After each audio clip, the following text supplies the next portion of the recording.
Okay, so good afternoon, ladies and gentlemen, once again. Welcome to the Energy Panel, Reducing the Carbon Footprint, Prospects and Pitfalls of the Net Zero International System.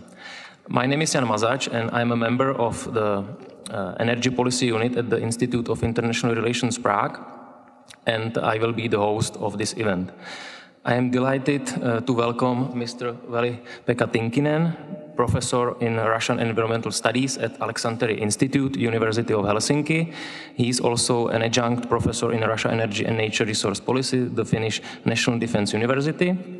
In addition to this, he leads several academic research projects and a team of 12 researchers focusing on energy and environmental policies, energy security, societal power and culture in Russia and the post-socialist space. Let me also welcome Professor Jakub Godzimirski from the Norwegian Institute of International Affairs. He has been working on various aspects of Russian foreign and security policy since 1995. And over the past decade, he focused on the strategic aspects of Russian energy policy and on understanding of energy policies of Russia's main energy customers and competitors. To address this important question, Mr. Godzimirski has published over the past years several articles, book chapters and volumes on various aspects of Russian, European and Norwegian energy policies. Let me also welcome Mr. Nikita Odintsov. He works as an associate researcher at the Center for Global Political Economy as a member of its Energy Policy Unit.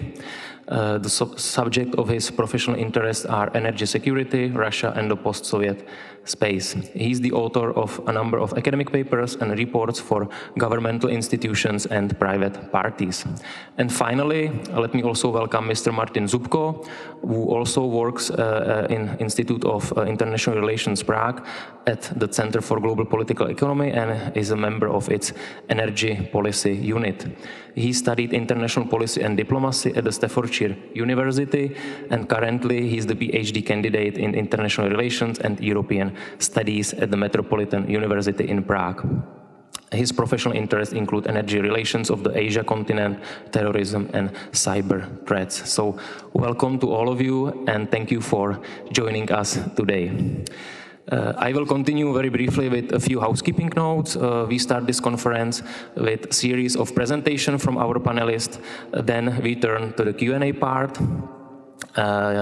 In this Q&A part, you can put your question using the Slido application.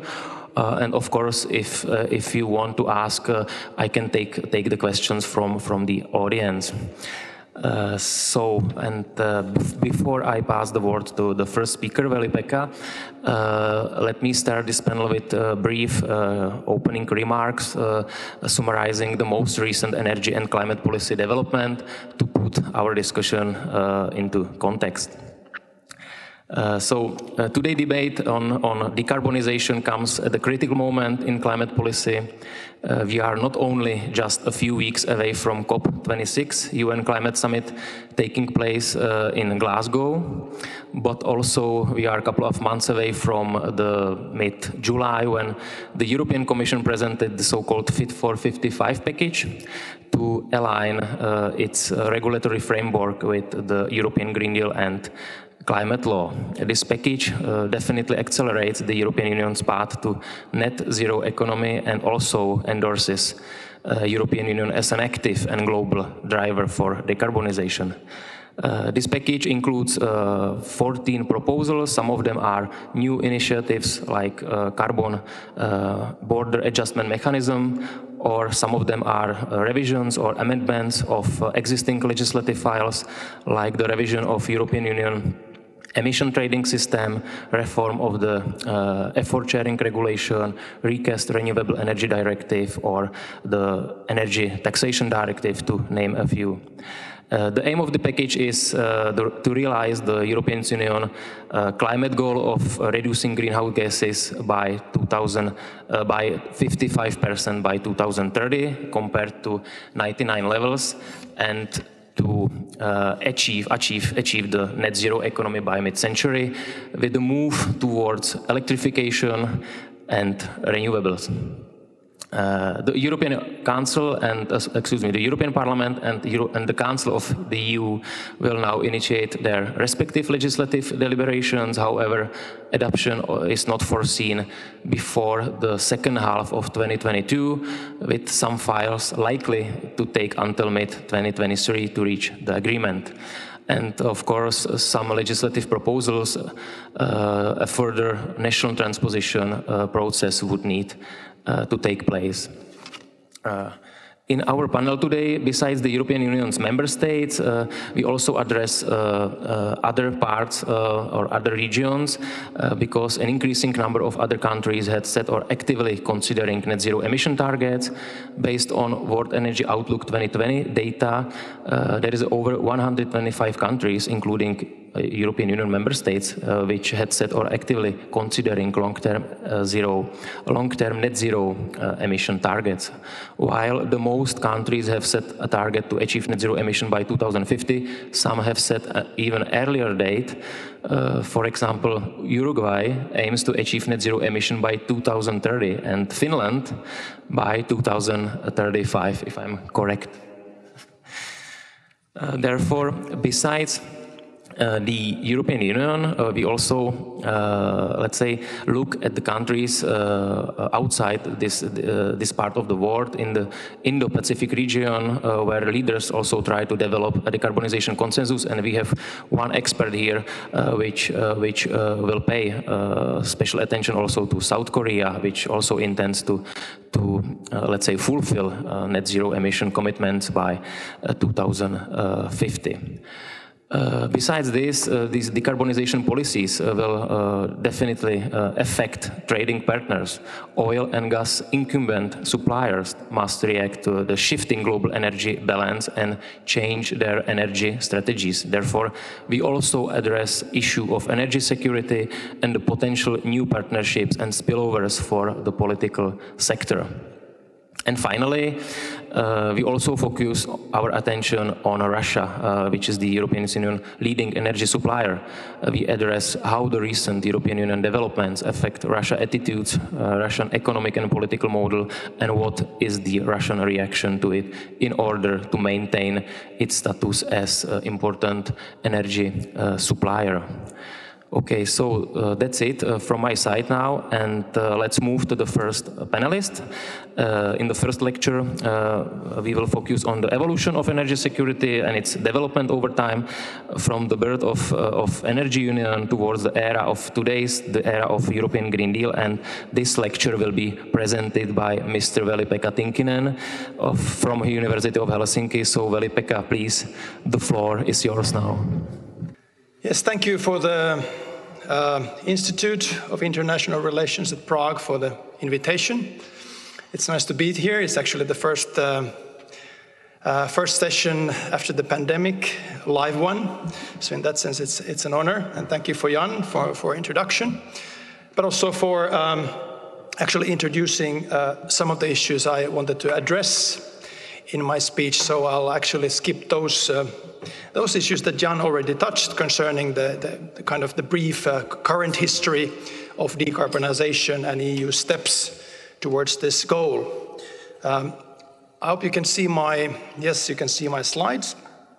What I'm talking today is EU-Russia energy relations and how decarbonization, what kind of issues are related, especially from the viewpoint of security, but also from the viewpoint of sort of common interests between EU and Russia. Of course, at today's situation, it doesn't seem so, because Russia is highly dependent on hydrocarbons and fossil energy. But I also take a look into the future. Well, there could be kind of win-win choices for both actors. Briefly about myself, I come from the University of Helsinki. I work at the Alexandria Institute, which is an institute focusing on Russian and Eastern European studies. And we are a national institute, but we work at the premises of University of Helsinki. I lead a team focusing on Russian environmental and energy policies, also climate policies. We have a team of about 12 persons. And for example, very interesting project ongoing, so-called Flow Vision project, where we are looking at how energy is visible in Russia and how it's non-visible in European countries because of the role of an exporter. And this is something that maybe gives new perspectives on decarbonization, also not only on the policy side, but also on a broader societal kind of context. And if you're interested in what we do as a team, you can read from the web pages of our project and our blog, which can be found on the web pages of University of Helsinki.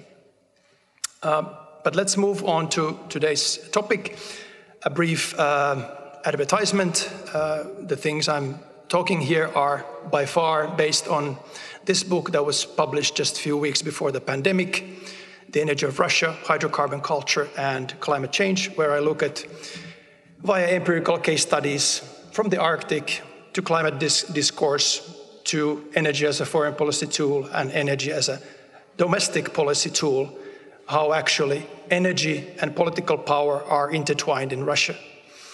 And my notes and kind of views are by far based on this book. And of course, the big question is that how a country that is very highly dependent on hydrocarbons and fossil energy can confront the climate change and how it can turn its path in the future. But let's turn to EU-Russia issues and look at decarbonization, how it impacts not only energy security, but broader actually security issues between these two actors. Jan already introduced in few words about this recent steps concerning the energy union and the Green Deal. And these are, of course, EU steps that want to enhance decarbonization at the same time as trying to increase energy security. And of course, as a note, if you think of the original goal of EU as a steel and coal and steel union from the 1950s, it is a surprising thing that only in 2010s we actually have something in common, a kind of common energy policy building in the union, taking several decades to reach this goal. And of course, it's not a ready package, so to say, but moving on that direction. And of course, if you look at energy security issues among EU member states, energy diversification, of course, is a major energy security issue, making EU member states less dependent on one provider, for example, Russian piped gas. And renewable energy deployment, of course, goes hand in hand with this. And that has diminished energy security risks of EU member states. What has happened if you look at energy security as a concept? Only yesterday there was a discussion on the Finnish television where I was interviewed. And actually, even today, the politicians don't really understand what energy security is. They are looking at energy security from this perspective of a Ukrainian, like a state leader, whether the gas pipeline is stopped or whether it's online. But that's not the approach to understand energy security. Energy security has very much to do with energy economics. So geoeconomics, basically, that how actually keeping the energy flowing, you have a leverage over individual EU member states, for example, when it comes to Russian gas or oil. And understanding these economic dependencies on these flows of oil and gas and coal, for example, is a kind of eye-opener and has been kind of discussed only during the last decade or so within academia. But if you look at the political discourse in EU member states, it still sticks to this old understanding that what's the problem? We have had gas from Russia for 40 years. There has been never any interruptions. But that kind of understanding doesn't really understand what energy security is.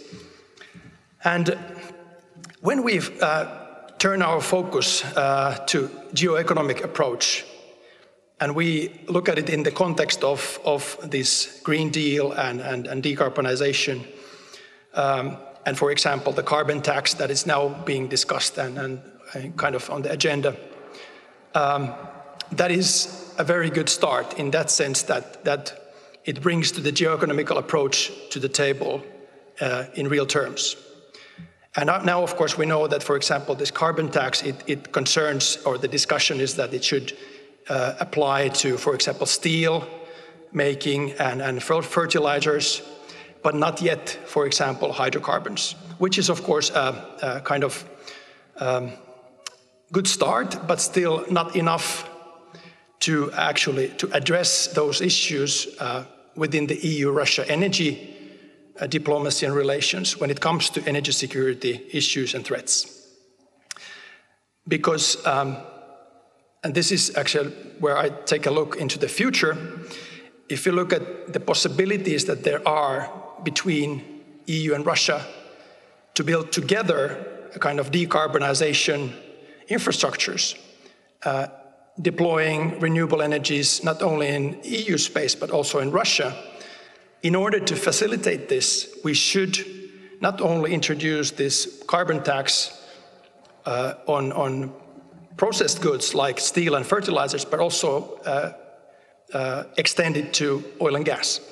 Because that means that via this carbon tax, which should be kind of incorporated or added to this kind of policy package, so-called ecological certificates, eco-certificates, that we should take into account and really, in an open manner, look at what happens along the commodity chain when Russian oil, gas, coal, uranium is being produced. What are the societal, what are the environmental consequences along the commodity chain? And to certify that. And if we're able to make it, and we need for that a common European voice to push it for the Russians to take it for real.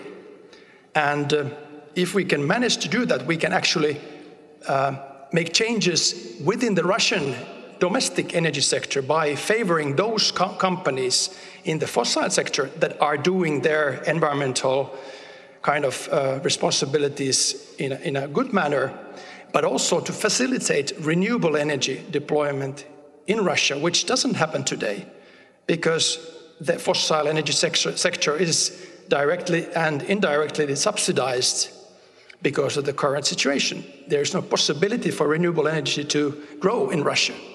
And it's partly because of us, because we have not, as consumers of Russian energy, not taken care of the environmental or asked for responsibilities along the commodity chain, despite the fact that we have been consuming energy of Russian origin for decades already.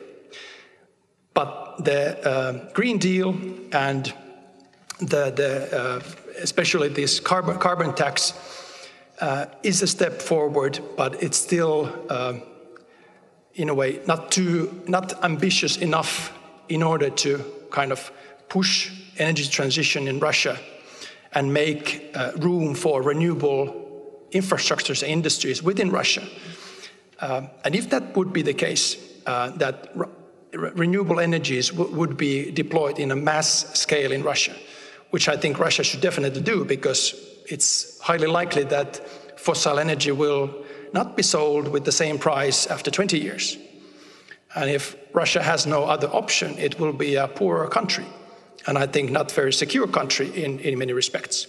So in this respect, what we Europeans are asking for Russia to do concerning energy transition and to deploy renewable energies, to build infrastructures that enables not only Russia to utilize and to prosper on renewable energy as an economy, but also to become a provider of renewable energy for Europe, and not only for Europe, for Asia as well. And I think that that's actually a grave energy security, but also a broader security issue concerning EU-Russia relations. And I think that would definitely also make EU-Russia relations much more symmetric. There are many reasons for this, but we can touch those issues, and if you're interested, I'm happy to share my views on how actually I think that renewables are a better choice when it comes to also relations between EU-Russia, because of the infrastructures and the different spatialities related to renewable energies compared to oil and gas. like it's the situation today. But I think I'll stop there just to show you one map that how we typically see Russia is the deposits of oil, gas, and coal, and maybe uranium, and some other like minerals. But what Russia has is a huge potential in the area of renewables, not only as, in a way, the kind of resources, for example, like windy areas and areas, in a sense, possible for solar and energy production, but also Russia has, for example, rare earth metals.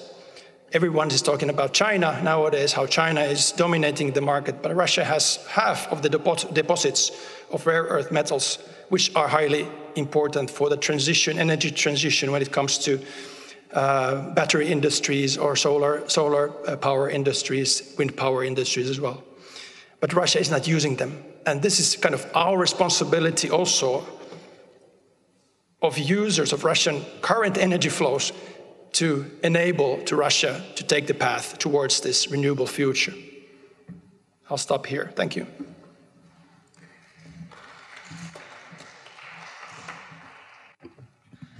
So thank you very much, Veli-Pekka, for very interesting and informative insights. And now we move straight to our second speaker, to Mr. Jakub Godzimirski, and he will introduce us his findings from the Kabak project or the research he is currently realized at the Norwegian Institute of International Affairs. And he will address how Russia, that is one of the biggest producers and the number of exporters of energy, deals with these challenges of climate change and energy transition in general. So, Jakub, please, the floor is yours. Thank you for the Institute for being invited. In fact, Prague was the last city I visited before the lockdown in 2020. We had a very interesting conversation with colleagues from IIR on the role of emotions in international politics. What I'm going to do today is to present some of the preliminary findings of a project that we have conducted at our institute since 2019. The project is called Russia's Kabak Moment, and it's about how Russia is able and willing or not able and non-willing to adapt to the new situation in the sphere of energy caused by this issue of transition. I will share with you some of my insights. There are going to be some overlaps between my presentation and what Veli-Pekka has already said and what the other two panelists are going to say. I apologize for those overlaps, but I think that in order to get a better picture and better understanding, we need to look at various aspects. It's about the official approach of Russian policymaking community to the issue of climate change. It's about strategic reflection on climate change in Russia. It's about how this policy is being organized in purely institutional terms, and what is the Russian understanding of climate change as a strategic challenge. I will take you on a very short journey through this complex landscape, starting with a very brief presentation of the main lines of the Russian official policy on climate change. When talking about Russian official policy on climate change, and in more general terms about Russian policies, we need to understand that there are different types of policies. We have to do with the formal setup for policymaking, but then all those who have been following policymaking in Russia over the past 30 years understand also very well that the formal institutions and the formal settings are only part of the picture, because what is even more important are those informal networks that really have the greatest impact on policy. So I will not talk very much about Russian official policy because this is a topic that has been covered in many publications. What I'm going to focus mostly on is this strategic reflection on climate change as a security challenge to Russia. What I did when preparing this presentation that is in turn based on an article that is about to be published in an open access journal of Eurasian studies is that I decided to close my eyes, to forget anything I knew about Russia and adopt a kind of phenomenological approach where I looked at the set of documents that the Russian policymaking community defines as the key documents on Russian security and went through 37 of those documents plus 20 presidential speeches to look at what is the link they see between climate policy, climate change policy and the strategic security of Russia. And I managed to find some interesting connections. In the first place, I started this journey by looking at the documents that the Security Council of the Russian Federation defines as the key documents on Russian security. They divide those documents into 7 categories: founding documents, international security, military and military defense, industry security, economic security, state and public security, anti-terrorism activities, and information security. Not surprisingly enough, we see that the issue of climate and climate change is mostly addressed in those documents that deal with the economic security. And one document sticks out as the main document on climate security. This is this 2009 Climate Doctrine on Climate Change. This document manages to identify various aspects of climate change and how it is going to impact on Russia, but it lacks a kind of strategic reflection on how the policy on climate change conducted by Russia's main energy partners, the European Union, may impact on Russia's strategic long-term interests. It identifies climate change as a big challenge. It points at some sectors of Russian economy that can suffer due to the introduction of climate change mitigating regulations, but it somehow lacks this strategic reflection on the impact of climate change policy on Russia's strategic position. What was even more surprising was the fact that as a part of this work on mapping the Russian official stance on climate change, I decided also to look at 20 so-called annual addresses given by 2 Russian presidents, Vladimir Putin and Dmitry Medvedev, over the last 20 years. Those addresses are somehow defined as the main statements made by Russian presidents in front of the Parliamentary Assembly, where they deal with the most important issues in the year that has passed. And I found in those 20 presidential addresses 33 mentions of climate, but surprisingly enough, 32 of those mentions had to do with investment climate, business climate, entrepreneurial climate, and in terms of how we think about climate change, there was only 1 mention of climate change proper in those 20 presidential addresses, and it was mostly about Russia working together with other countries to address some climate change-related issues.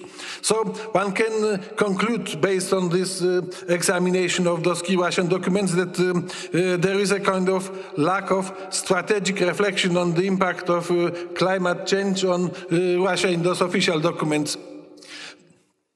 I managed, however, to find three documents that deal with those issues in more detail, but they are not included in the list of the key documents on security that are available from the website of the Russian Security Council. Those three documents are strategy on the economic security that deals with those issues in more detail, the energy security doctrine of the Russian Federation that was published in 2019-2020 that somehow digs deeper into this question of the relationship between climate change and the situation in the Russian energy sector. And finally, it was also this document on energy security of the Russian Federation that also deals with those issues in more detail. But strangely enough, those three documents are not a part of the body of documents that the Russian Strategic Security Council treats as the key documents on Russian security. In order to understand how successful or unsuccessful Russian climate policy has been, we also need to look at this institutional formal framework. And this institutional framework for policy on climate change in Russia is made up mostly by one institution, the so-called Interdepartmental Working Group under the administration of the President of the Russian Federation on issues related to climate change and sustainable development.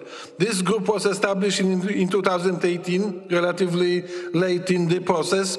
It has 44 members representing various institutions and is led by Ruslan Abubakar Edelgeriev. When I learned the name of this leader, this head of this group, I tried to understand what has made this person a competent leader of the working group on climate change and sustainable development. I have not managed to find any record of him being involved in any debates about climate change and about energy at all. What I have found was that he had been the head of the government of the Czech Republic from 2012 to 2018 and previously had a career in the power institutions of the Czech Republic and southern part of Russia.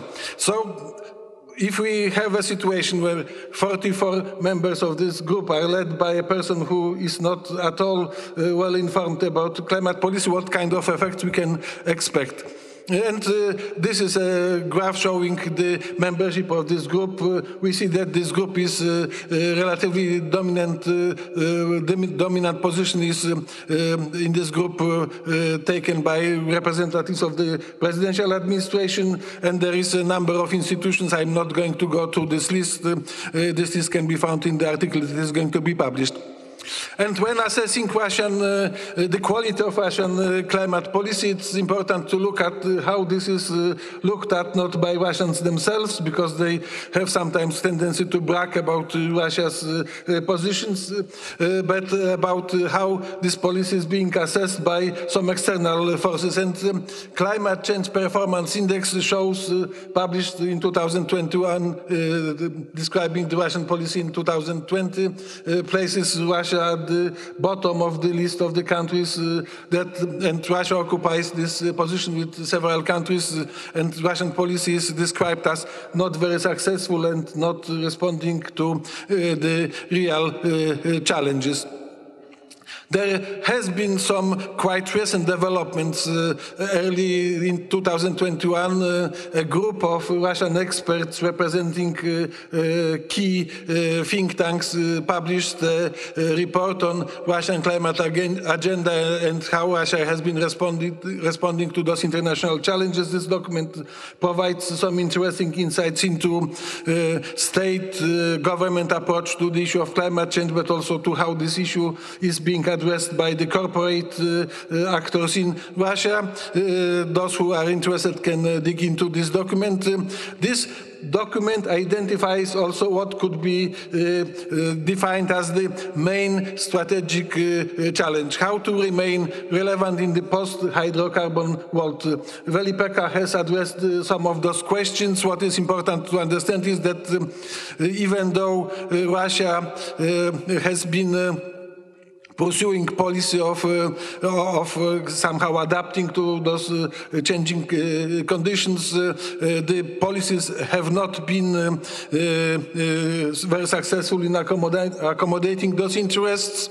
Over the past couple of years, there has been much more focus in Russia on how Russia can adapt to the new conditions by developing its hydrogen resources. This issue of concept of the development of hydrogen energy in Russia is one of the last contributions to the debate on how Russia can survive in the post-hydrocarbon world. And another aspect of Russian policy that has also much to do with this is the idea of redirecting the flows of energy Russia exports from Europe, that in the view of many Russian policymakers is going to go into a kind of post-hydrocarbon system relatively quickly to Asia. And we see that Russia has been only partly successful when it comes to redirecting its flows about building new energy relationships. In 2019, still almost 54% of Russian oil was exported to Europe. Almost 65% of Russian oil products were exported to Europe. In the sphere of piped gas, almost 90% of piped gas went to European customers. Even LNG that was developed in Russia in order to supply gas to Russian customers in 2019, most of the Russian LNG ended up in the European markets. Only when it comes to export of coal, Russia has managed to redirect its flows from Europe to Asia. And this really gives you a very good understanding of the tension between Russia's ambitions and intentions and what has been going on in terms of policy making and policy outcomes. Russia is still facing this challenge of how to adapt to the post-hydrocarbon world, and Russian policy of market diversification has been only partly successful. And I will stop now and give floor to my next colleague. Thank you very much for your attention. So thank you very much, Jakub, for again very interesting lecture and for sharing with us the findings from your recent research. Our third speaker already in position, Nikita Odintsov from Institute of International Relations, Prague, and in his contribution he will address more in particular, let's say, Russia efforts to keep its status as a critical world supplier, not only in a way to diversify its exports, but also on the other hand, Russia aspires to become an important hydrogen supplier to the world market. So Nikita, please, the floor is yours now. Thank you, Jan. And thank you all for these wonderful presentations, and hello everybody and for last survivors of this long day. Yes, you can see my presentation. So we have a very Russian panel today, but thankfully we all provide some kind of a different perspective on that.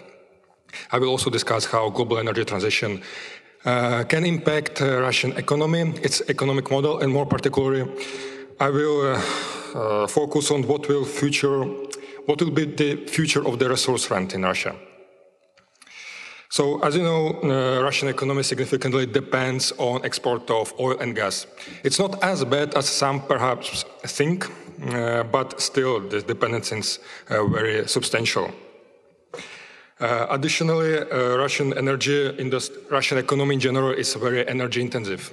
So this has a critical consequence. This means that Russian economic model is based on the extraction of the resource rent, or of accumulation of the resource rent. Resource rent exists only if the price in the world market on the particular resource is higher than the price in the domestic market of the exporter country.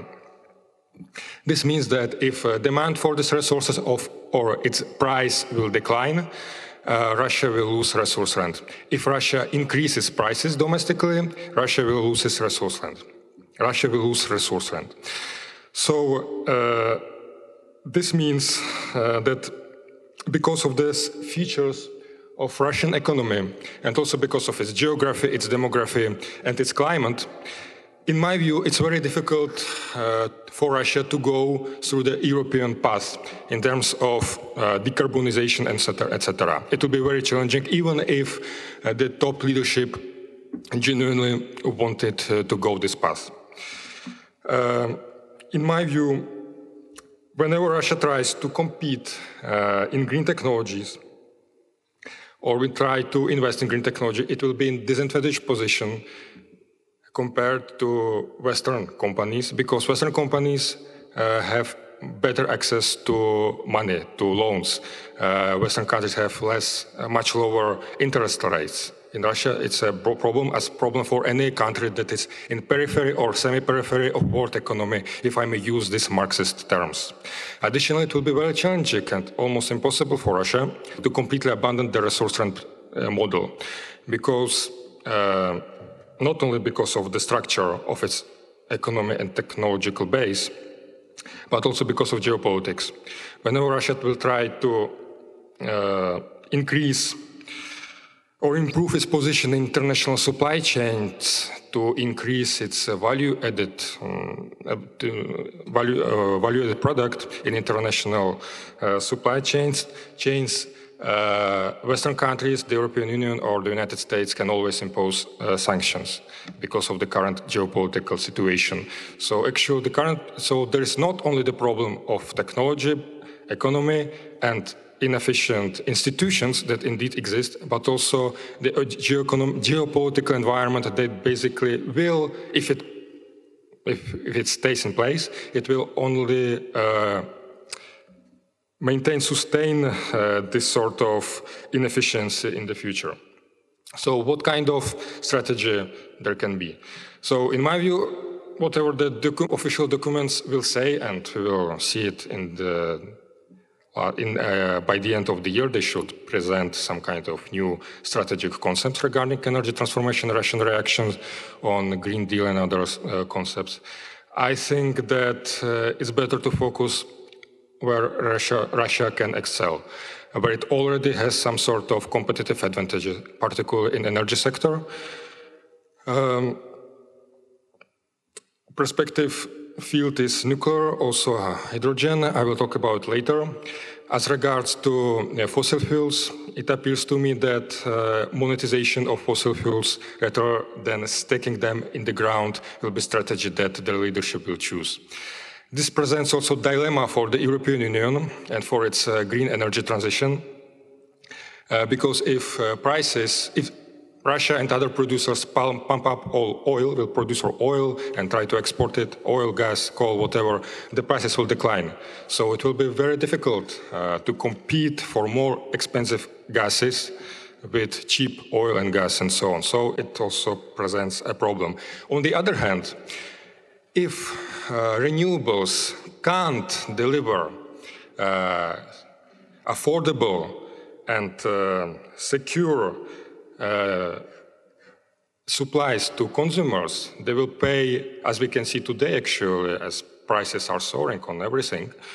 It will be a problem if producers, Russia and Saudi Arabia and other countries, will delay its investments or even cancel investments in the fossil fuels. It might be a big problem in the future. So, additionally, in my view, fossil fuels will stay for years to come. They share in the global energy supply perhaps will decline, but still don't remember that we have about 1 billion people with poor or no access to electricity. China, indeed, Xi Jinping made this pledge to make China carbon neutral by 2060.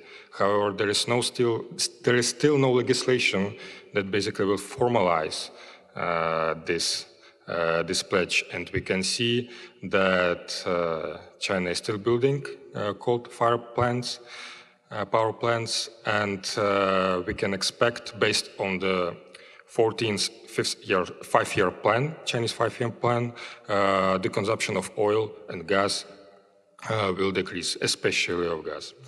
So Russia can compete quite well in nuclear nuclear sector, nuclear industry, to date basically dominates the world market. It started construction not only floating nuclear power plant, but also it's starting construction of the closed fuel cycle reactor, which is a massive breakthrough in technology. It basically resolves a lot of problems that nuclear energy has to face, such as waste and security. The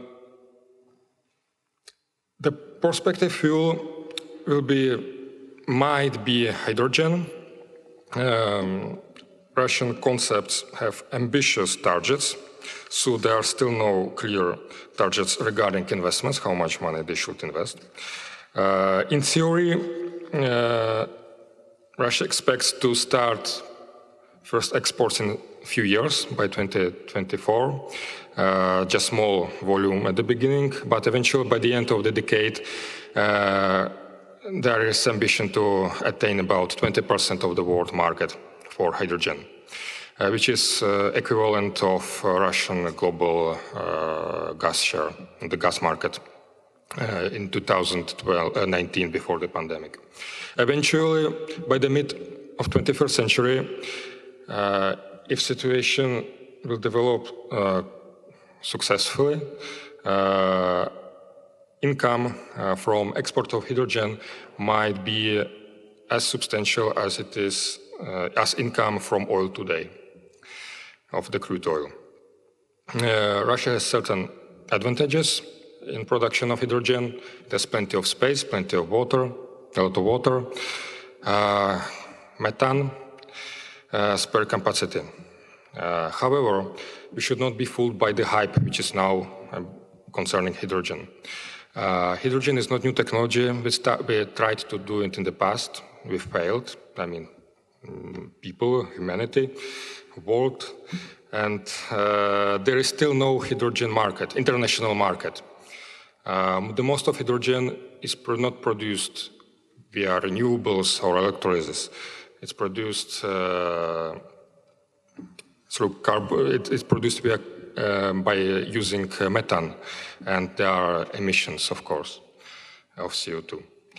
And when we talk about the production, there are certain technological challenges, and the way how we will decide what kind of technological path we will go will have also geoeconomic consequences for exporters of hydrogen. The European Union, in its strategy, also member states, particularly Germany, places a very important, very substantial stress on electrolysis, which should come from renewables. However, this technology is expensive, and it also requires quite a lot of electricity. Today, the most hydrogen is produced through steam methane reforming. It's much cheaper compared to electrolysis. However, there are emissions, there are CO2 emissions, and we need to use carbon capture and storage technology to solve this problem. Another very prospective technology, which is still under development, so still developing, is pyrolysis. It's also based on methane. However, there are no emissions. There are no CO2 emissions. Methane is extracted in the solid form. So after pyrolysis, you have, on the one hand, hydrogen, which can you use in the industry, but you also have a solid carbon, which you can also use in some other sectors of economy. Additionally, this process requires less electricity, which is quite important for producers. Also, there are a lot of challenges regarding transport and storage. Hydrogen is very dangerous fuel, or gas, let's be honest about it. Greetings to Led Zeppelin and other wonderful innovations from the past, which actually did not make their way into the future. So yes, they have solutions. These solutions are still under the development, so we still don't have fully technological solutions for these problems, and they also add costs. For example, just we'll mention that to liquefy, that's one important problem. To liquefy hydrogen, you need to use temperatures which are very close to absolute zero. So it gives you an image about how difficult this process will be. So, in the end, coming to the end of the presentation, European Union will not be the only market for hydrogen. If China is considered to be a safe space for Russian oil and gas, then Japan can be a very prospective market for hydrogen. It has very ambitious plans. We could see it in the Olympic Games when they introduced buses on hydrogen. Additionally, but of course there will be competition. This competition will come from Australia in Asia. In Europe, Russia will have to compete with countries such as, for example, Ukraine. However, there are a lot of investment needed in the Ukraine energy sector in general, but also in Qatar, because Qatar also has quite a lot of gas, which can be used for pyrolysis or for methane reforming. Perhaps in North Africa, however, despite the fact that hydrogen strategy of the European Union mentions these countries, let's be honest, Africa needs energy for itself, electricity, and especially water. So, in the conclusion, I would like to stress that, in my view, Russia can't copy the Western approach to the resolution of climate challenges. It will still have to depend on resource rent. However, it might use the opportunity to qualitatively improve the accumulation of resource rent if it focuses on more advanced technologies such as hydrogen, as I talked about, or it can use nuclear in the future, or not only in developed countries, but also in developing countries, exactly those countries that today lack access to reliable electricity sources. So that's basically the end of this presentation. Thank you very much for your kind attention, and I will pass the floor. Okay, Nikita, thank you very much for very interesting insights, especially on hydrogen, because hydrogen is really something which is vividly discussed nowadays as an important part for future energy transition, not only as something which we need it's discussed that we need something to make our energy system flexible while deploying more and more renewables in the future, but also as a feedstock to industry. So yeah, thank you for it. And now I will pass the floor to the next, but also the last speaker, Mr. Martin Zubko, also from Institute of International Relations, Prague, and he will introduce us the most recent developments in the Indo-Pacific region, with the special attention to South Korea. So, Martin, if you're ready, the floor is yours. Good afternoon, ladies and gentlemen. I'm delighted today to be with you and share my presentation about the decarbonization of Northeast Asia, and I'm going to speak about South Korean perspective.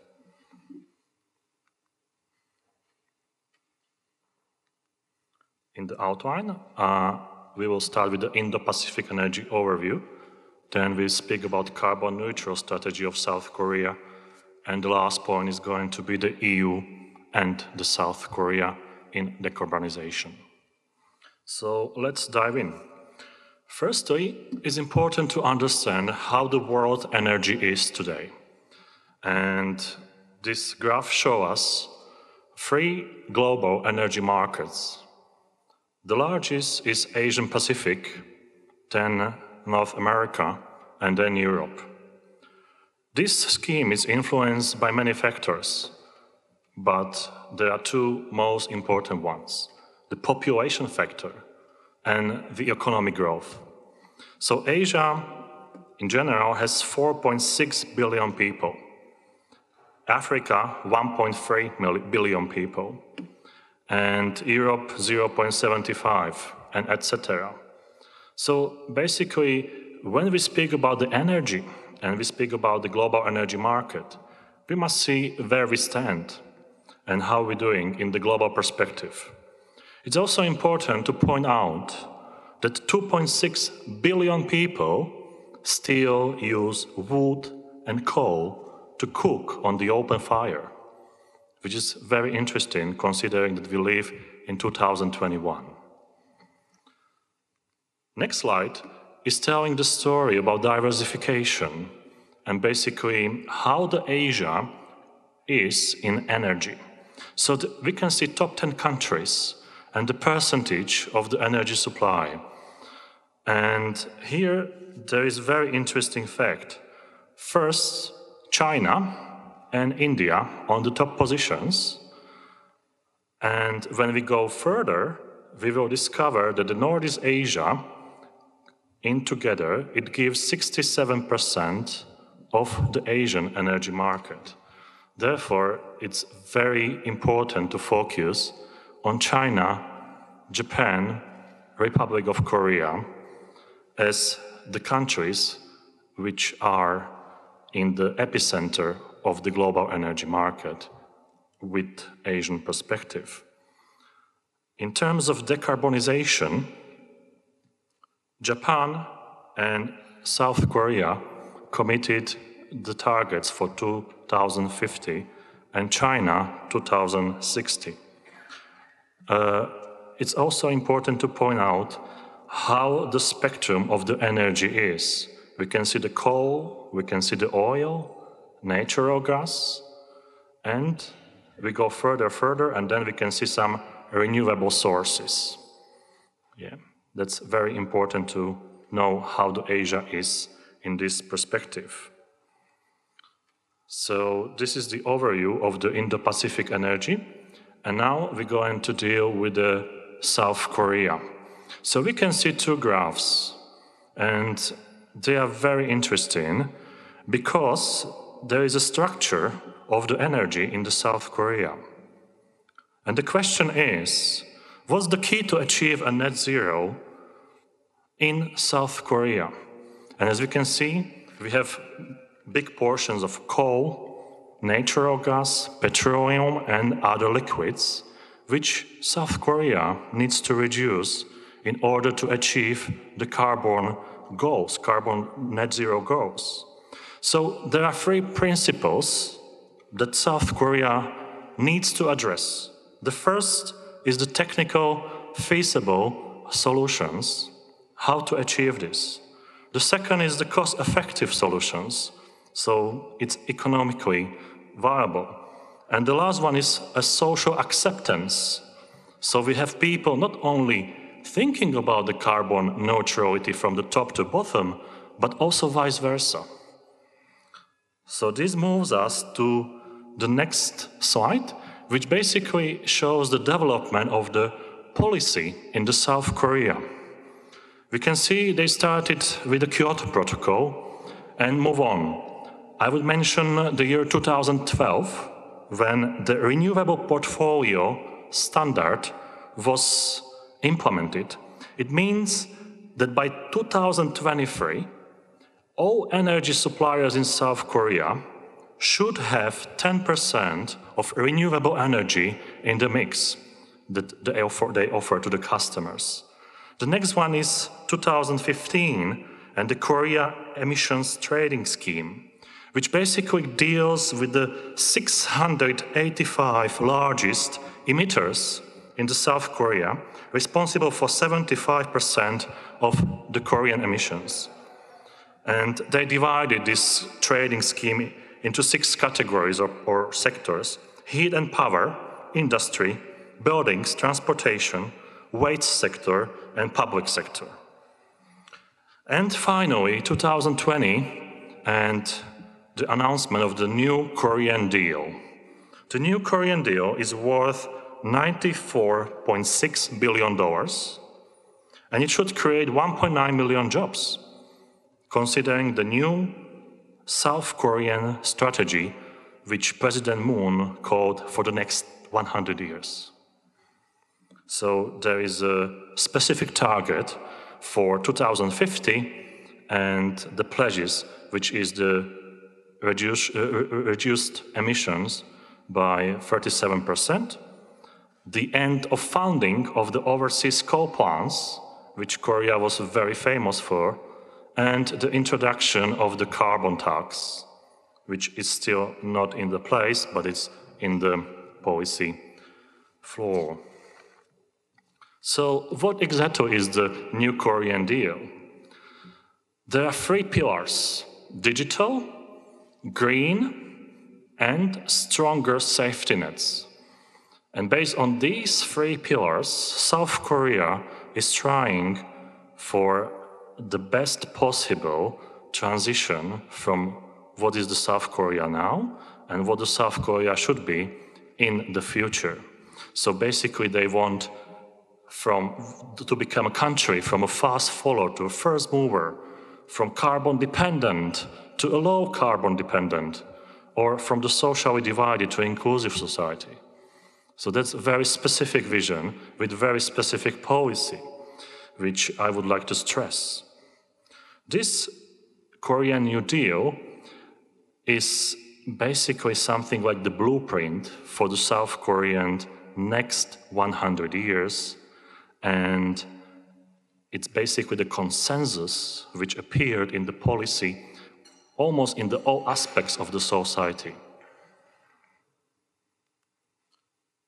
The next slide is telling us about the strengths, threats, weaknesses and opportunities of the Green New Deal.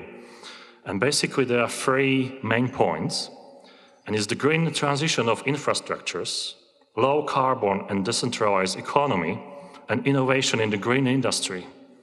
So the biggest problem at the moment in South Korea is the discussion or discourse between the private sector and the public sector. So basically the South Korea, the politicians and the think tanks are trying to add some responsibility to the private sector, because the private sector sometimes calls this deal as a deal the government with the government, and the private sector is a little bit excluded. The next challenge is the economic growth, which is the short-term and long-term perspective. So these two basically major challenges are influencing this matrix of the strengths and threats, weaknesses and opportunities. But South Korea is very confident in the Green New Deal. And we can see, for instance, the opportunities is the growing interest in the climate change, is the worldwide growth of the market for environmental industry. But on the other hand, we can see that South Korea is still, as we've seen on the slides before, quite carbon-dependent country. So, what are the remaining challenges for the South Korea? The first one is bipartisan consensus, and that means that the South Korea is a country of two political parties, and they must come to the conclusion that they want to pursue the deal no matter how the next election is going to happen.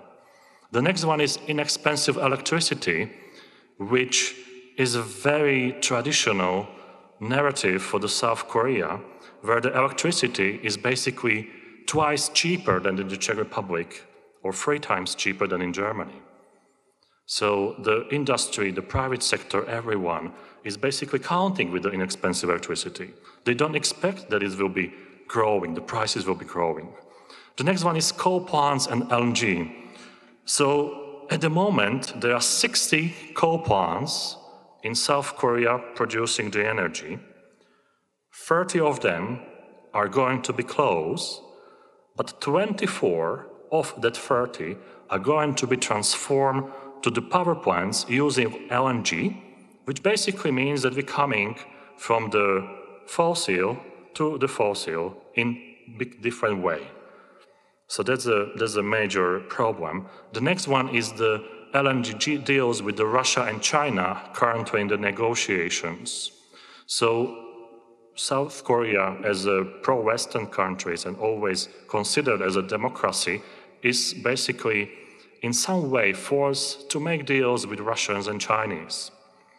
The next one is nuclear plants. At the moment, there are 24 nuclear reactors in South Korea, By 2034, there should be 17.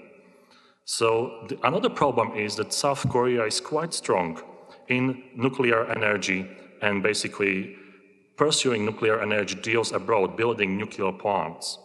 The next one is carbon tax promise and fragmented policies, which we can speak about as a together. And that's basically the movie called Pandora, which basically brought the perspective that the nuclear energy is not safe. So we need to subsidize this. The fragmented policies, we have so many regulations in South Korea not coming together as a one document, so it's quite problematic to navigate through the South Korean policies. Next slide is about technologies.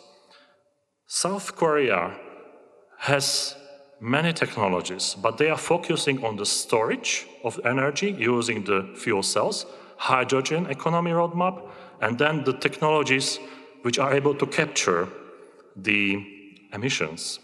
So, for instance, there is a wind plant as a project which is going to be $43 billion, producing 8.2 gigawatts of energy. So that's basically the project. So South Korea is all right with the technology, but they are focusing on the storage more than as to produce the energy. And the final slide is the EU and the South Korea. So I basically created a little scheme here to compare the South Korea with the European Union in terms of the energy mix. And what we can learn from South Korea and what South Korea can learn from the European Union are these points. We both have problems with the coal plants in the European Union and the South Korea. So we need a solution how to pursue those in the future. We are committed to natural gas, no matter how the future is going to be. We see the Nord Stream 2 being built and other natural gas deals. Then nuclear. European Union also, as South Korea, has a nuclear energy in quite large percentage. So, for instance, France, or basically the opposite is Germany, which announced they will close the nuclear plants, but this is still discutable in Germany. Then we have petroleum products. We see in the European Union it's 36%. In South Korea it's 43%. And the last one is CO2, which basically applies to both. So the question is, despite the collaboration between European Union and South Korea, what can we do about it in terms that the energy transition and renewable energy is not going to come only as a top policies from the politicians, but will also be implemented as a common sense thinking in the private sector, especially the private sector influencing how the countries are run, like big companies, smaller companies. So that's very important. Thank you very much, and I will expect your questions in the future. Thank you. So thank you very much, Martin. Again, very interesting insights from different parts of the world, and really great comparison with the EU status quo. And its policies and, let's say, strategies.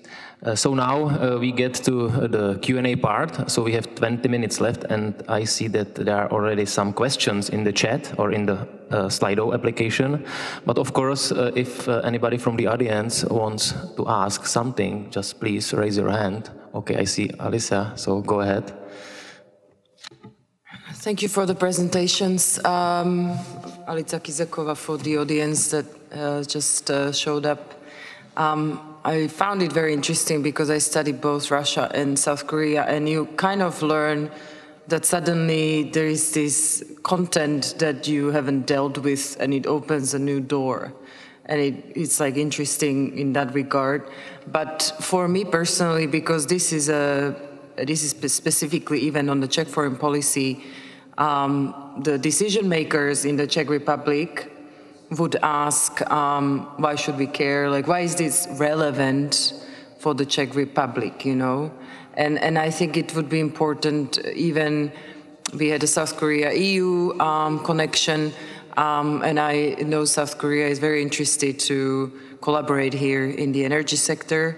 Russia, as far as I understand, has been eliminated from that Dukovany, right? So I'm just wondering, in terms of partnerships, these kind of debates are relevant regardless of that specific project between Czechs and these countries, you know. So if you could, anyone comment on if there, because we don't have only experts, we also have public here, informed public that is part of watching us, and they might have this question. I don't understand why we're suddenly talking about Indo-Pacific and Russia's all this content. So if you can just draw some conclusions and where you see something for the Czechs to learn in terms of their, some of you probably don't study Czech Republic, but some do. Yeah, so that's just my question for those who are watching this as a Czech foreign policy specifically event. Thanks. Okay, thank you. I guess that yeah, the world is changing based on the targets we already set by ourselves, at least here at the European Union. And yes, it will has great effect on all the relationships, and for European Union also the relations with Russia is very important, because it's our let's say biggest supplier of energies, and even though we have some problems related to geopolitics and geoeconomic and other let's say issues, still I do not believe so that the future energy system in the European Union, and also obviously in Czech Republic, won't be self-sufficient. So we still need the partnerships, and we will be we will maintain our let's say dependency, but on different fuels and energy carriers, and some of them might be, for example, from Russia, like the hydrogen and maybe biomass, etc. So I will pass this question to my colleagues, and if you can do a quick round on it, and starting with Mr. Veli-Pekka Tynkkynen. Of course, I'm not a specialist in Czech politics in any way. I used to study Czech during the 1990s, so in that sense I know something about the country, and there's actually quite many similarities between Czech Republic and Finland, and also other EU member states. The fact that you have a strong internal kind of domestic energy sector, which has been at least coal, and in Finland it's forest products. In Estonia, it's shale oil, for example. We have similar kind of contexts in Europe, and it's interesting that how to define the energy future, where you have kind of history, where you have a strong energy sector, but still you have been at the same time dependent on flows of Russian energy. For example, petroleum products, I think it's the same. It comes from Russia to Czech Republic and Finland. The 90% of oil comes from Russia. And in that sense, of course, it's a big issue for independent EU member states how this relationship evolves in the future. And as I said during my presentation, this is actually a big security issue. Nikita was presenting in his presentation this view that kind of surprised me, that Russia would be kind of cursed to be a resource-dependent country by leaning on still producing for the next 20, 30 years those products that seem to have markets today, but that doesn't kind of understand the situation after this 30 years if Russia hasn't invested into infrastructures that the rest of the world is going towards. And this is not only related to kind of copying Western model. If you look at everywhere, you look at US, you look at China, renewable energy is coming. Of course, the shares are still not high. And this kind of the transition issue, that how we are managing the current energy trade with Russia in a way that we can make the Russians understand that what we want is not just stopping to buy your coal or gas or oil, but to do it in a way that pushes energy transition also in Russia. And I think that's a major security issue. That's my understanding of the situation. Yeah, thank you.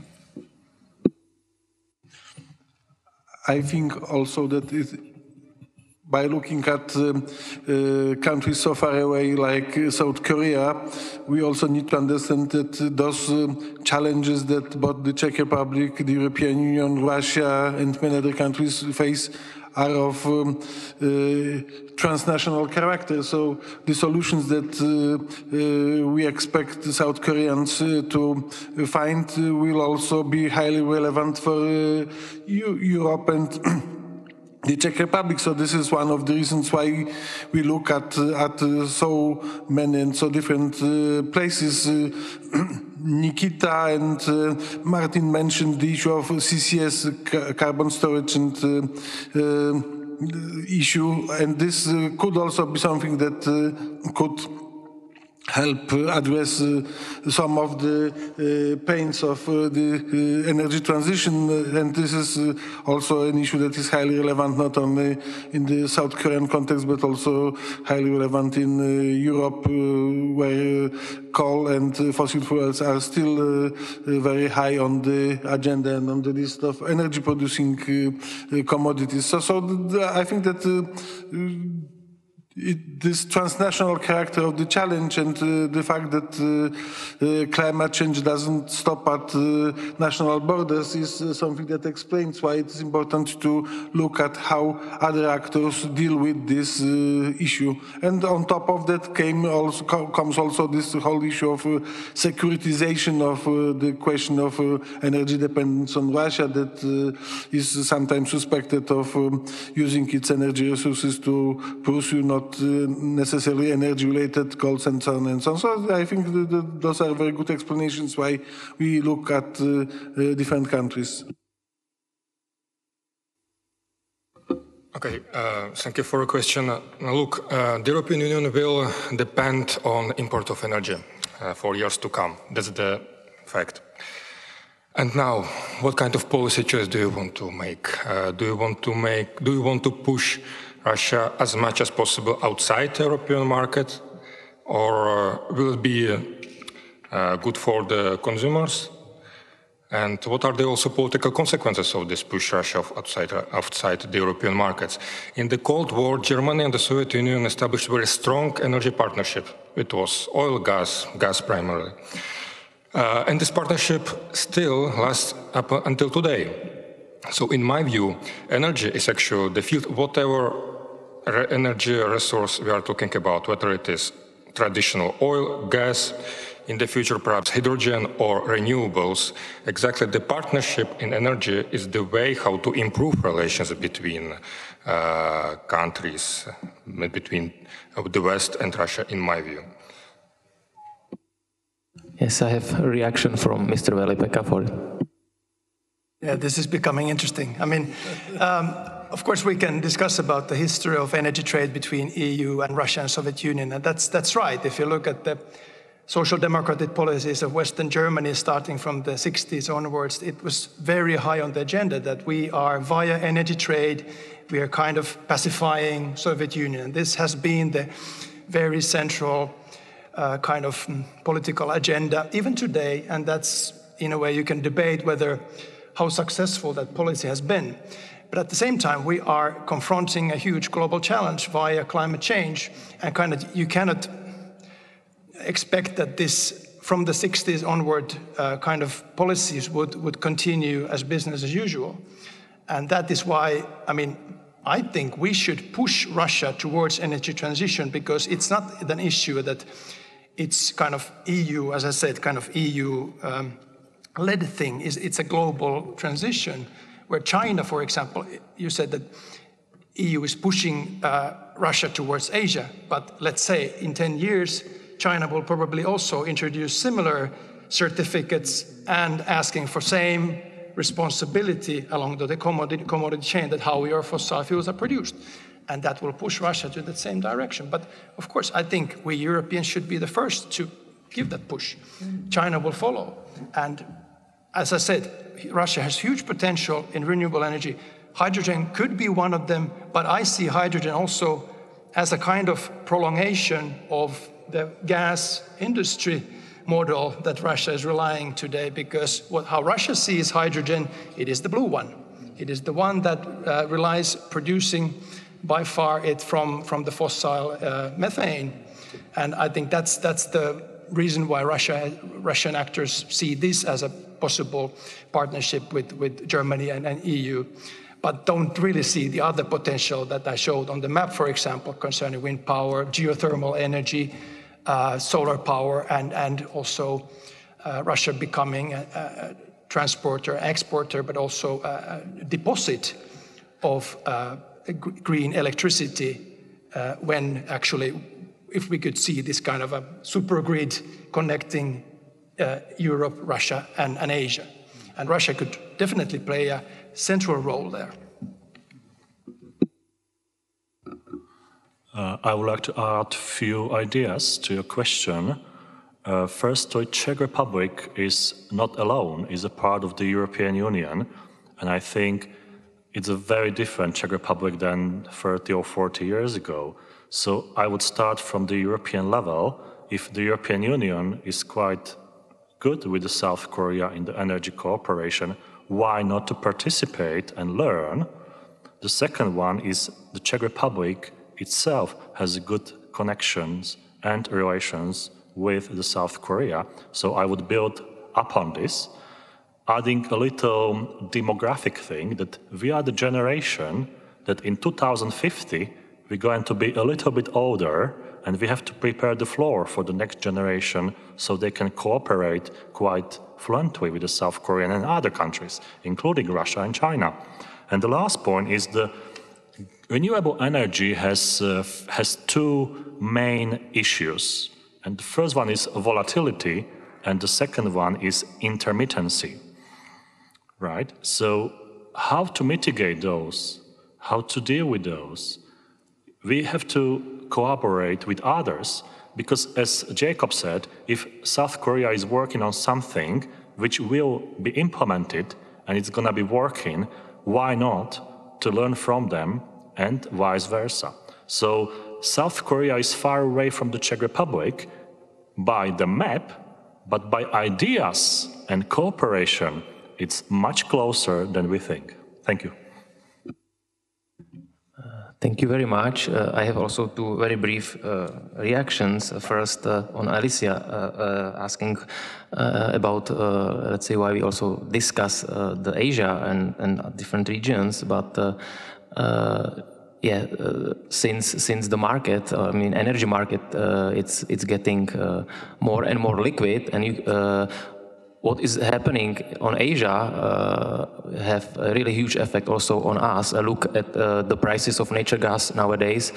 Of course, they are, let's say, pushed to all-time highs nowadays, not only or by mix of factors, but one of them is also huge demand in Asia, in Japan, in South Korea, and basically majority of shippers of LNG, let's say, rather deliver their supply to Asia, because the price is even higher there than in Europe. So we also have to think about these interconnections and the liquidity of the market, because we want to transit to let's say, more decarbonized, or at the end of the day renewable fuels, but still we have to think about the economics and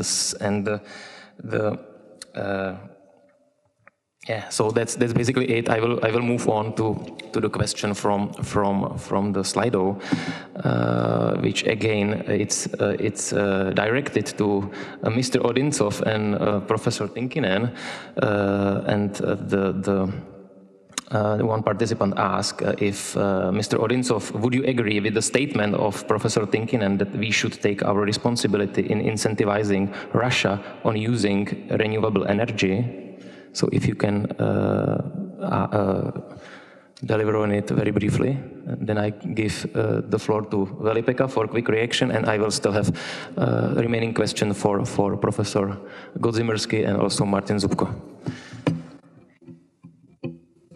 Yes, thanks for the question. I believe what we need is cooperation based on mutual equality, based on equality basically. And if parties can come together and agree on some kind of technological business solutions, why not? I'm not against renewables. If I made this impression, that I'm sorry. But the question is first whether Russia can afford to consume as much as renewables as much as Germany, or not. In my view, no, because if you look at the prices for final consumers, whether industrial or households in Germany, they are really high. I don't think that the Russians can pay for it. Locally, renewables can be quite useful. In some regions in Russia, it might be useful to use wind energy, for example, but rather locally. Hydropower plants may be very perspective, but unfortunately, Russian government put some obstacles, for example, in building a new hydropower plant in close to Leningrad. Now, hydropower plant is being built in Russian Far East in Magadan region, and Roshydro signed an agreement with Japan on production of hydrogen and as a pilot project. So mutual respect, mutual equality, and if possible, depoliticize business and energy. That's my advice. Yes, I agree with the last statement that we should definitely depoliticize it as much as possible. But at the same time, we have to recognize that we have huge challenges when it comes to responsibilities along the commodity chain, as I mentioned. And this issue of Russia not affording to do something really strikes me. If you think of how much Russia has built these, for example, buffer funds based on oil and gas money, yes, part of it is going, for example, to build nuclear power plants internationally, but why that money, for example, couldn't be invested into renewable energy infrastructures? I don't understand that. In that sense, it's not understandable that Russia couldn't afford. There's lots of money in Russia. And the question about that oil and gas is cheap. Yes, it is cheap because the externalities, mainly environmental externalities, are not included in the price. And there's no price on carbon in Russia. So you can flare your gas. 20 billion cubic meters of gas is still flared annually in Russian oil production.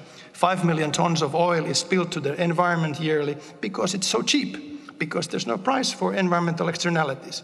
And this is what we European consumers, still by far the biggest buyers of Russian energy, should push Russia to provide for their own industries the certificates to favor those companies who do business well. And that is the way, actually, like in my presentation I mentioned, you can actually help renewable energies to compete in the Russian domestic market. Because globally, if you could look at what is the cheapest way to produce electricity, it is wind power and solar power. But that's not possible in Russia because it's subsidized. Oil and gas and coal are subsidized, and that's very simple. Russia certainly affords. And the thing is, compared to, for example, Saudi Arabia or other oil states or petrostates, Russia has highly educated people, and it really can make this energy transition possible if it wants to. Thank you. Thank you very much. Unfortunately, our time is up, so I cannot comply with the promise I gave that I pass the floor to.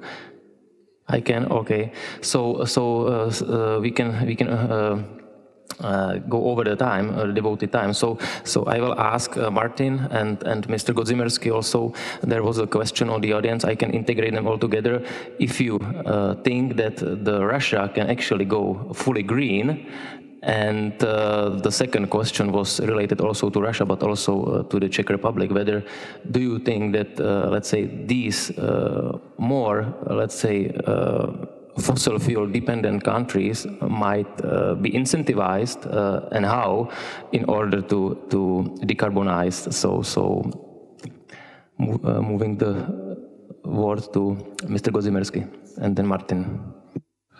Whether Russia can go completely green, it's a difficult and open question. There are some features of Russia that could make at least green energy to be a part of the solution, because what is important when we think about green energy is that this type of energy is highly decentralized and available locally. And Russia is a huge country, and we know that some of the communities in Russia need to be supplied with oil and gas for long distances. This could reduce those areas' dependence on external supplies if they could develop some green resources.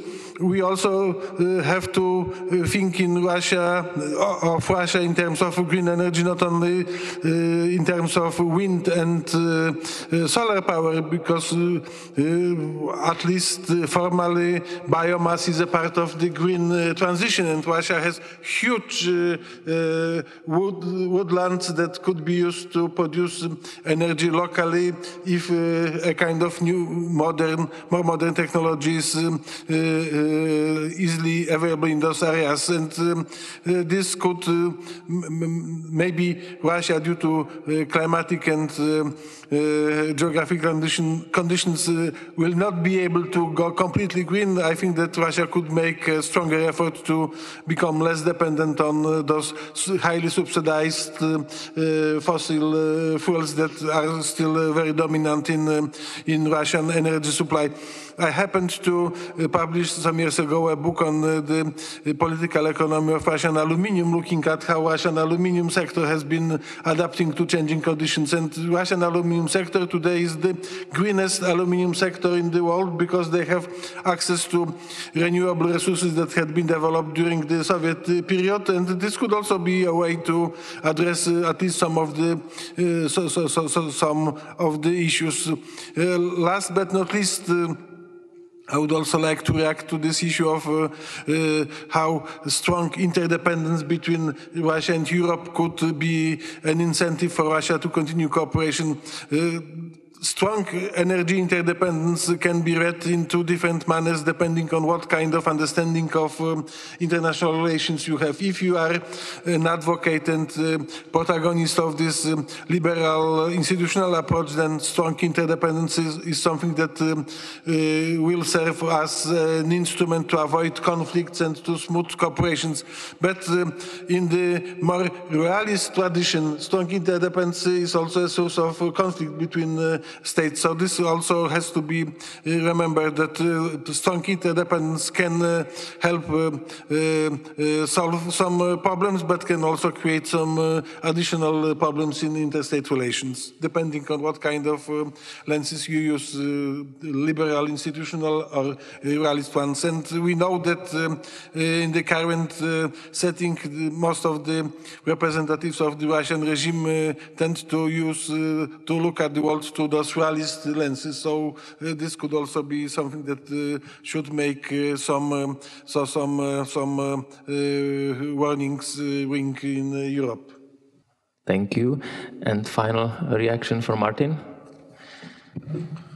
Thanks for the question. I think it's very important to change that question a little bit, and instead of asking fully green, I would ask how much green, which basically Russia can achieve a quite high percentage, because a modern Russia is very different from the Russia that we knew before. So it will depend on the political, economic situation and the situation of demographic, because there is sort of like a generation change in the Russian politics, and it will depend how those people will implement the new ideas they studied abroad. Because many of those people in Russia who are now in power and who are getting to the power in those institutes and think tanks are basically coming from abroad. So they have a Western education or Asian education, and it will depend how they will be able to change the landscape of the education in Russia.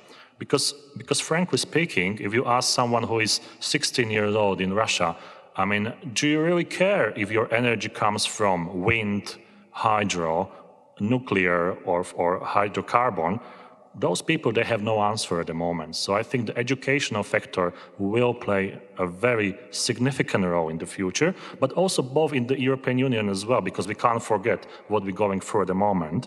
And the second question about incentives, I think this question is closely related to in which world do we want to live? Do we want to live in the world where we can walk outside and breathe a nice air, or we can live in the world like, for instance, in some polluted areas in Asia, or do we have also some in Europe as well? So I think the incentive should be a quality of living, but also a sort of like a social consensus of what we're going to commit to, right? So if the government is going to change, that doesn't mean that the energy policy is going to rapidly change. So there should be the continuity for the future. So this generation is basically educating the next generation so that the stream and the direction could stay the same. And of course, there are going to be always some alterations, but that's pretty normal. But the main goal should be where we're going and why we're going there. Thank you. So thank you, Martin, for this final reaction. So our time is now up. So thank you for additional few minutes. So let me really quickly wrap up. Obviously, net zero pledges and the debates has intensified not only on strategies to reduce emissions across different sectors, where the energy sector it's the most important one, since it accounts for the biggest share of these emissions, but also this discussion has intensified on how to deal with the impacts of this transition on let's say the consumer supplier structure, on energy security, on society as such. So we touch these issues, and yeah, there is a lot of different positions, a lot of different opinions on it, and I can see them as they come through in the contributions and in the discussions and also in the chat. So it was a really great discussion, I suppose, and really good feedback from the audience. And so thank you once again for a really great contribution.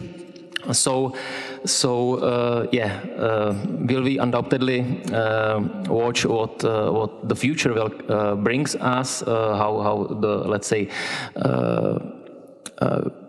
the upcoming COP26 summit in Glasgow will proceed, and of course how for example these deliberations on 55 package here in the European Union on these legislative pieces go on. So that's it, and thank you again to our panelists. Thank you all of you in the audience, and take care, stay healthy, and I wish you a great afternoon.